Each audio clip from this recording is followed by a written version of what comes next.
மக்களுக்கான ஒரு இயக்குனர் நம்மை விட்டு போய்விட்டார். இன்றைக்கி பல வன்முறை படங்கள் வருகின்றன. காரணம் கேட்டால் மக்கள் விரும்புகின்ற படம் என்று சொல்லுகிறார்கள்.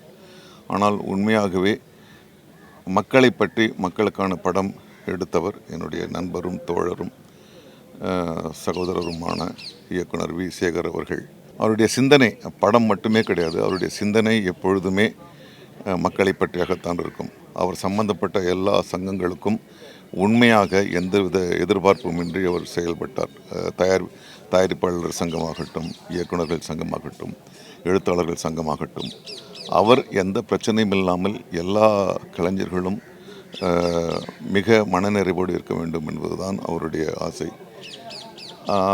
மிக ஆழமான சிவப்பு சித்தாந்தத்தை நம்புகின்றவர்.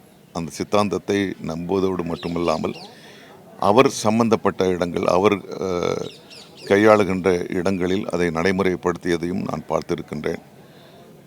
அவருக்கு நாம் நன்றி சொல்லும் விதமாக மறந்து போன அவரை போலவே குடும்ப படங்களை நாம் எடுப்பது தான் இந்த நேரத்தில் சரியான ஒரு நன்றியாக இருக்கும்.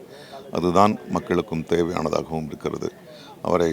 அவரை இழந்திருக்கின்ற குடும்பத்தார், அவருடைய நண்பர்கள், அவருடைய ரசிகர்கள், அவர் கூட பணிபுரிந்தவர்கள் எல்லோருக்கும் என்னுடைய ஆழ்ந்த அனுபவம். சார், அவர்கிட்ட பழகும் விதம், அவர்கிட்ட பழகும்போது அவர் எப்படி அவர் பேசும் விதம், பழகும் விதம் மிக எளிய மனிதர். அவர் தன்னுடைய ஸ்தானத்தை இயக்குனர் என்பதற்காகவோ இல்லை வெற்றி பட தயாரிப்பாளர் அல்லது வெற்றி பட இயக்குனர் என்பதற்கோ அவர் கிடையாது. மிக மிக மிக அவ்வளவு எளியவரை நான் என்னுடைய இந்த கலை பயணத்தில் நான் சந்தித்ததில்லை.